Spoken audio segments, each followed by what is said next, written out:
Parte 7 do livro Na Hora do Adeus.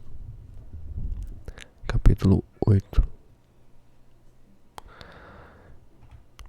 Consolo aos aflitos. Entramos na casa de Alaidinha e a encontramos deitada em um sofá. Chorava baixinho. A doméstica da casa a cada instante lhe oferecia alguma coisa, mas chorosa e infeliz não a aceitava. Foi quando um grupo de senhoras adentrou a sala. Foram-lhe aplicar passes. A Laidinha recebeu-as com delicadeza, julgando que pudessem aliviar-lhe a dor. Contudo, logo começaram os conselhos. A Laidinha, não fique assim. Seu filho deve estar sofrendo por sua causa. A Laidinha, chorando, respondeu: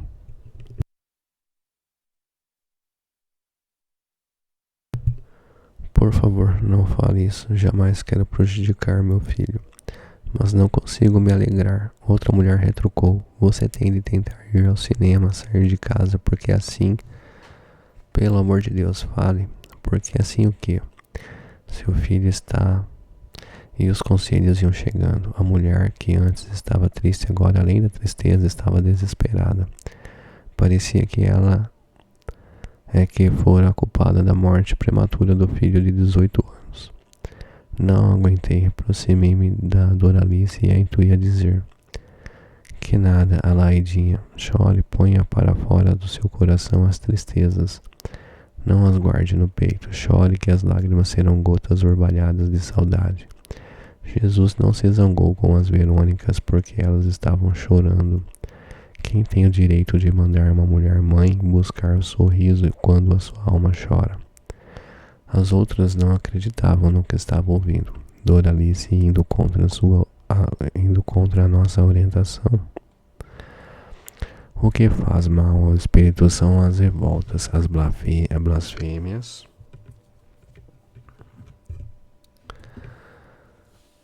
e a saudade não irão mudar a caminhada do recém-desencarnado. Uma das mulheres, discordando de Doralice, interrogou: Você acha certo ela ficar deitada o dia todo chorando? Ela ainda não se levantou porque o seu corpo está fraco, trêmulo de dor e de saudade. Mas se todos os dias viermos aqui aplicar-lhe um passe e orar, logo ela estará em condições de voltar a viver normalmente. No momento, ninguém tem o direito de lhe perturbar o silêncio e a dor. A Laidinha gostou das palavras de Doralice e acentuou: Só quem está passando por um momento difícil pode aconselhar o outro. É fácil mandar alguém parar de chorar, o difícil é ter condição de diminuir a dor do outro. Choro porque estou sentindo muita dor e tristeza. A aflição dilacera meu coração. E Jesus disse: Bem-aventurados os aflitos, completou Doralice. A Laidinha prosseguiu: As preocupações do dia a dia, as tristezas e as dores nada são diante da aflição que estou vivendo. Sinto-me no fundo de um abismo desejando sair, mas por ter os olhos repletos de lágrimas não diviso a saída. Mas espero que Deus me dê o consolo. Minha fé em Jesus será a corda para onde buscarei a salvação. As outras ainda tentaram dizer: Não chore, vai fazer mal ao espírito do seu filho. Coitadinho dele, com a sua tristeza ele está sofrendo. Meu Deus, quem não tem condição de ajudar deve calar-se. Mais fazem mal as palavras erradas do que o silêncio. Visitar quem está sofrendo é uma bênção, mas deve ter seu cuidado para não aumentar a dor. Quando a Laidinha se afastou por um momento, as outras duas comentaram: Coitada da Laidinha, está obsidiado, o filho está lhe perturbando. Doralice discordou da amiga, dizendo: Pelo amor de Deus, a Laidinha é apenas uma mãe que está sofrendo. Seu filho jamais irá obsidiar quem tanto ama. Coitado, ele não sabe que está perturbando a mãe, retrucou a outra. Por favor, vamos mudar de assunto, sugeriu Doralice. Eu falei ao nosso grupo: E pena que existam pessoas que estão na doutrina, mas ainda não a aceitam como o Consolador prometido por Jesus. A doutrina é um lenço branco que deve secar as lágrimas e jamais levar ao desespero. Quando não se tem conhecimento, é preferível calar. Falar bobagens querendo ajudar é o mesmo que desejar nada sem saber. Quem está sofrendo precisa do remédio da esperança. Dizer a uma mãe que ela está sendo obsidiada pelo filho é levá-la ao desespero. É muito complicado o que pensa o homem em relação à dor, disse Henrico. Ao falar bem-aventurados os aflitos, Jesus não quis dizer que a dor é uma felicidade. Ele quis ensinar que bendito é aquele que, mesmo em aflição, tem força para buscar o Criador e jamais blasfema contra ele. Os aflitos são aqueles que passam por uma dor como a que está sofrendo a Laidinha ou que está atravessando um período de doença grave. As pequenas preocupações, as tristezas do dia a dia são incômodos para a alma, mas o ser humano delas se livra. Agora, nas aflições, só Deus e Jesus têm condições de ajudar. O homem pode dar o remédio da palavra amiga, mas só eles curam as feridas das aflições. Se não fosse Doralice, a Laidinha teria ficado mais perturbada. Quando terminaram de falar, fizeram uma prece e se retiraram. A Laidinha abriu o Evangelho segundo o Espiritismo, capítulo 5, Bem-aventurados os aflitos, e sentiu que o livro amigo era a mão de Jesus amparando-a nas suas aflições.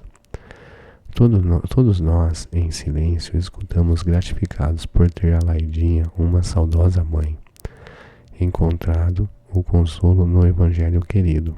Quando saímos, Henrico falou: a doutrina espírita é uma doutrina de amor e esperança, pena muitos a julgarem um conto de terror. O que aconteceu com a Laidinha é um alerta para todos os que estudam a doutrina dos espíritos. Ficamos muito tristes quando ouvimos expositores e médios pregando uma doutrina de medo que diz que todos vão para o umbral sem uma explicação sequer, só afirmando que todos têm de passar pelo umbral. E não é verdade, indaguei. Passam, nós mesmos estamos trabalhando nele, mas poucos ficam durante anos nos vales de sofrimento. Quase todas as colônias de socorro estão nos umbrais, onde os espíritos são hospitalizados, tratados e têm condição de trabalhar. Para outras religiões existe o inferno e as penas eternas. Para a terceira revelação, que é a doutrina espírita, há muitas moradas na casa do Pai, e os umbrais são zonas de sofrimento por onde os espíritos imperfeitos irão passando de acordo com a sua vibração espiritual. Existem os vales de sofrimento, os vales dos ovoides, enfim, vários lugares, mas não conhecemos o inferno nem o umbral, por onde dizem que obrigatoriamente todos têm de passar. Henrico, já trabalhamos em lugares horríveis, o inferno mesmo. Tais lugares existem, mas junto a eles Jesus sempre está dando a sua assistência a quem se propõe a dali sair logo é ajudado. Falamos isso porque estamos vendo que na doutrina espírita o Consolador prometido por Jesus, uma doutrina sem dogmas, sem talismãs, sem crendices, sem amuletos, sem estátuas. Muitos espíritas invigilantes estão colocando a bandeira do medo, do terror, dizendo ao encontrar um sofrido homem que ele está cumprindo pena expiatória, que a mulher que leva uma surra do marido está cumprindo com os desígnios de Deus, que o filho que agride os pais é porque é um inimigo do passado. E não é, Henrico? Não é. Existe a lei da ação e reação. O Consolador veio para explicar o que Cristo ainda não podia esclarecer. Por estarem as criaturas da infância da humanidade, a doutrina ensina ao homem o quanto Deus é justo, o quanto o homem é amado por ele, por ser seu filho. Para você, Henrico, não existe karma? Nem conhecemos essa palavra. Para nós o que existe é a bondade de Deus manifestada sobre todas as suas criaturas. Cada ser tem um livro de sua vida, no qual escreve com os rendimentos que carrega no coração. A reencarnação é o reencontro de tudo o que deixamos ontem, mas não é por isso que temos de pagar nossas dívidas de maneira dura e cruel para aliviarmos as partes envolvidas. O homem recebe de Deus uma consciência adormecida e seu espírito aprendeu nas aulas da espiritualidade que precisa ser bom e vai buscar o inimigo de ontem. Ambos terão a oportunidade de pagar suas contas pretéritas com trabalho, com lealdade, com amor. Caso contrário, se ao encontrarem e iniciarem as mesmas brigas, os mesmos erros, ou se buscarem as noitadas, as orgias da vida, caminharão para a estrada da dor. Mas a todos Deus oferta uma nova oportunidade para que os faltosos se redimam e não que matem quem os matou ontem. Entendi. Por isso sempre aconselhamos quem não tem ainda condição de oferecer a verdade do Cristo através da doutrina deve ficar com as palavras de consolação. Quem está sofrendo não vai gostar de ouvir sobre débitos passados, não vai entender o que é obsessão. O sofredor está em busca de amor e de paz. A hora certa para se falar de sofrimento, de provas, de expiações, e não quando somos chamados a consolar quem está sofrendo. O que deve se fazer um grupo ao levar o consolo a quem está passando pela dor da saudade? Orar, cantar músicas espíritas de fundo evangélico, ler alguns livros consoladores, jamais emitir opiniões próprias, falar o menos possível. Quem está sofrendo precisa de amparo. Melhor é um forte abraço do que palavras vãs. Henrico, a doutrina espírita ainda não é conhecida por alguns que dizem pertencer a ela. Tem razão Luiz Sérgio, o homem quando se torna espírita e permanece espírita verdadeiro, já abdicou de tudo o que é antidoutrinário, o que muitos não conseguem. Algumas religiões apresentam coisas palpáveis, oração para amansar marido, velas, amuletos, talismãs, etc. A doutrina só oferece uma seta que indica o caminho que vai ao Pai, o caminho de Jesus. E o homem gosta de sentir algo de concreto que lhe faça companhia. A doutrina dá mais que isso, só que aquele que a descobre tem de buscar Deus. É Ele, o Pai Nosso, de cada dia que nos mostra os nossos erros. A luta do homem espírita não é com o próximo, é consigo mesmo, sempre buscando a consciência, o único amparo verdadeiro, onde está contido o decálogo, os mandamentos da lei de Deus.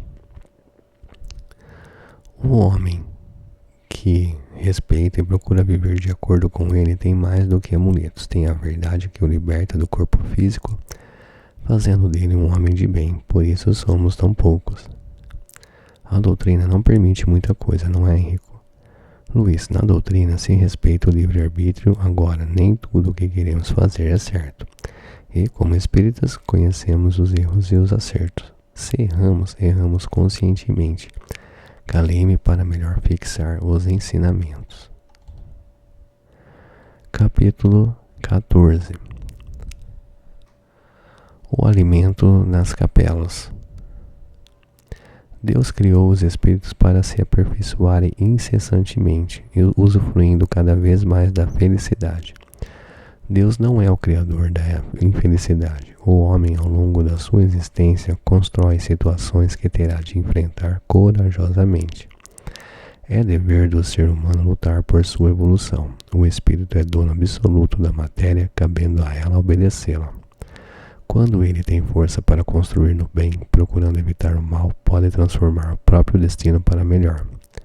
A caridade cobrirá a multidão de pecados. Epístola de Pedro, capítulo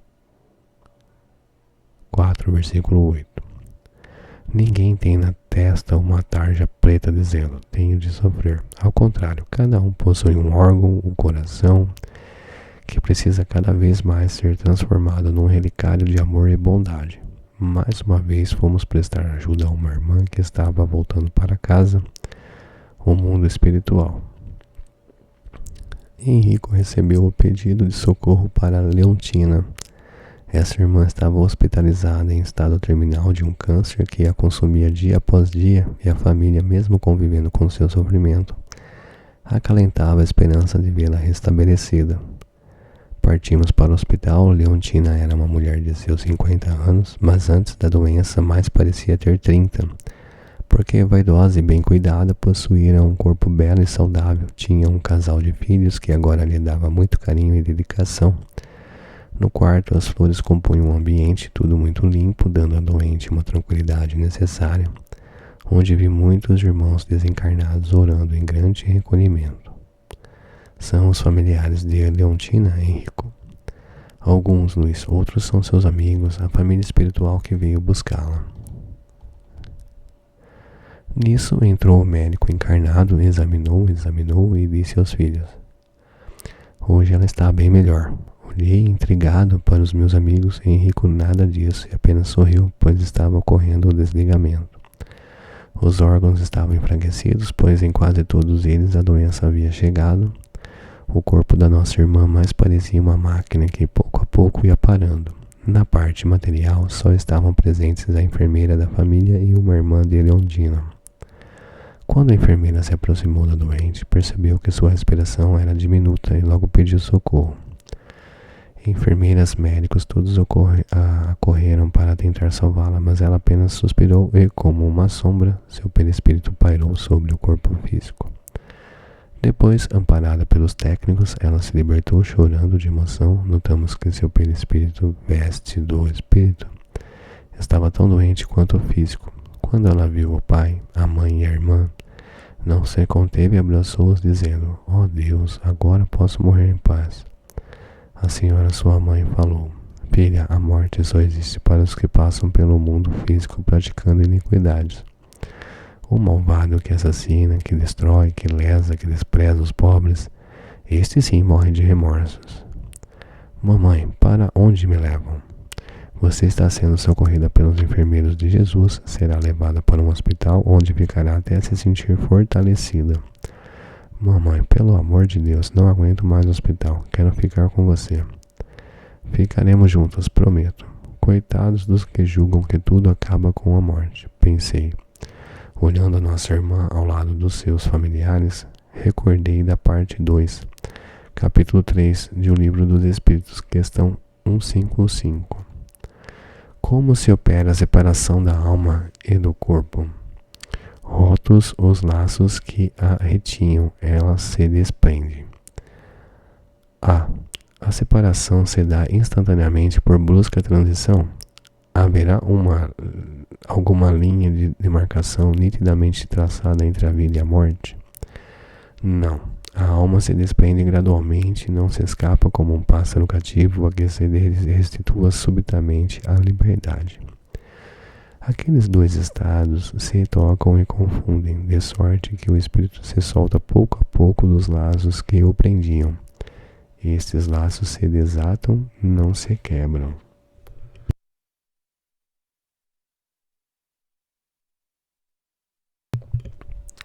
Questão 160. O espírito se encontra imediatamente com os que conheceu na terra e que morreram antes dele? Sim, conforme a afeição que lhes votava e a que eles lhe consagravam. Muitas vezes aqueles seus conhecidos o vêm receber a entrada do mundo dos espíritos e o ajudam a desligar-se das faixas da matéria. Encontra-se também com muitos dos que conheceu e perdeu de vista durante a sua vida eterna. Vê os que estão na erraticidade, como vê os encarnados e os vai visitar. Quantos ensinamentos nos dá o Livro dos Espíritos? Estávamos tão pensativos que Henrico nos chamou à realidade. Se a calma reinava na parte espiritual, no mundo físico os filhos gritavam e choravam e muitos amigos que chegavam faziam o mesmo. Voltei a olhar o mundo espiritual e com surpresa pude perceber que o desligamento total não se havia ainda completado. Leontina estava ligada ainda ao físico, mesmo estando sendo socorrida, e lembrei-me da resposta à questão 155. Aqueles dois estados se tocam e confundem, de sorte que o espírito se solta pouco a pouco dos laços que o prendiam. Estes laços se desatam, não se quebram. Sorri. Henrico perguntou-me: o que foi? Sabe, Henrico, quando falo nos meus livros que o corpo físico está ligado ao perispírito por vários laços correspondentes a cada órgão e plexus, Alguns espíritas não acreditam. Se eles lerem a questão 155 de O Livro dos Espíritos, nela está escrito: o espírito se solta pouco a pouco dos laços que o prendiam. Portanto, não é um laço só, e sim vários. Irmão Luiz Sérgio, agora vamos daqui sair para esperar Leontina na estação do adeus. E essa choradeira não irá desesperá-la? Não, como podemos dizer a uma família que se despede de um ente querido que não chore? A revolta prejudica, mas as lágrimas são o grito da saudade e tristeza. Pedir para alguém não chorar é muita falta de piedade. O que não se deve é demonstrar desespero. Gritar revoltado, cair sobre o caixão, fazer coisas contrárias ao equilíbrio. Mas chorar, mesmo alto, não prejudica ninguém. Irmão, e aquelas pessoas que desmaiam, gritam, arrancam os cabelos, é certo? Certo não é. Tudo que é exagero choca e nos leva ao ridículo. Mas como podemos dizer a uma mãe que está sofrendo pelo desencarne de um filho que não chore, que não sinta saudade? Dor é dor e só quem a está sentindo sabe a sua intensidade. Irmão, então é errado dizermos a alguém para conformar-se, para não chorar? Acho que é jogar palavras fora, Luiz. O consolo de um abraço é mais significativo do que uma crítica em uma hora tão amarga. Henrico, você é demais. Ele sorriu, meio sem jeito, e eu enlacei seu ombro. Os outros amigos também sorriram. Fomos para a capela, onde os filhos choravam muito, mas conformados. Os amigos, porém, dava pena ver o que faziam. Conversavam sobre política, jogos, mulheres e bebidas. Fumavam e falavam, mas parecia uma festa. Na capela tinha de tudo, até comes e bebes. Os que velavam o corpo estavam sendo bem alimentados.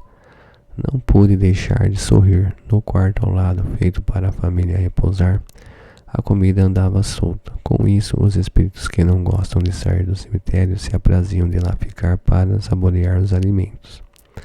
Um deles sentou-se perto de uma mulher que comia sem parar. Sempre que fico nervosa, só a comida me acalma, dizia. Se ela soubesse que cada vez que buscava o alimento, estava alimentando 3 espíritos que ainda julgam que a comida da crosta é a melhor que existe, as bebidas faziam com que o olhar deles brilhasse. Irmãos, vocês ficam sempre aqui? Perguntei aproximando-me. Olharam-me com desprezo. Você é mensageiro de Jesus e vai querer nos dizer que lá nas colônias é melhor? Sou um discípulo de Cristo e venho como irmão espiritual de Leontina. Agora gostaria de saber se aqui nas capelas a comida é sempre farta assim. Que nada, nos enterros dos pobres só sai um cafezinho ou um chá de cidreira. O outro disse, detesto chá, agora bacana morto, a gente se farta. É bebida das finas e comida gostosa. O terceiro falou, e tem a turma dos sanduíches, também gostamos muito. Às vezes, a cervejinha corre solta, com salgadinhos e tudo. É a glória, é a glória. E vocês acham certo ficar aqui em busca de migalhas? Não é isso não, a gente também chora junto, faz parte do nosso trabalho. Despedi-me deles, não sem antes terem me oferecido um pedaço de pizza calabresa. Mas vocês comem mesmo? Indaguei. Claro, meu chapa, mas ela come mais que nós. E apontou para nossa irmã que mal mastigava, engolindo tudo o que lhe era oferecido. Voltei para junto dos outros e falei a Henrico. Gostei daqueles irmãos. O que podemos fazer por eles? Nesse trabalho que estamos realizando, veremos muitas vezes aqui e você todas as vezes poderá conversar com eles. Hoje foi o primeiro passo. Desejo e muito ajudá-los. Deve ser triste já desencarnado viver ao lado dos companheiros encarnados. Sabe, Henrico, eles comem de tudo. Agora vão para outra capela. Não só eles, vários ficam aqui desfrutando a companhia dos encarnados. Será, Henrico, que vai chegar a época em que os que comparecerem a um enterro vão conscientizar-se de que o corpo necessita de respeito? No dia em que a humanidade tiver Jesus no coração, enquanto ela não acreditar no Espiritismo, apenas cumprirá com as obrigações sociais. É o que muitos fazem, vão até o cemitério cumprimentar os amigos, por isso não têm um comportamento cristão, tratam os ditos mortos como se eles já não existissem. Bem ao nosso lado, uma jovem atendeu ao telefone celular, rindo e conversando como se estivesse em sua casa. Leontina às vezes se via diante do corpo, era a expansão da sua casa mental, que ia em busca dos familiares. Mas quando deparava-se com as risadas e conversas, tentava apagar as lembranças. Henrico, sabemos que devemos esperar 24 horas para um corpo ser enterrado, mas não acha que faz muito mal ao espírito esse disse que ocorre em quase todas as capelas? É a cultura desse país que faz com que os homens não se conscientizem de que a hora do adeus é muito importante para os que ficam e para os que partem. O amigo Plácido perguntou, mas sendo a morte a libertação, não é certo a alegria nas capelas? Você já pensou, você vendo o seu corpo ali estirado, coberto de flores, sabendo que morreu? A morte era o seu terror, e os que ficam, que você vai morrer de saudade deles, dançando e festejando ao lado do corpo que lhe pertenceu? Respondi.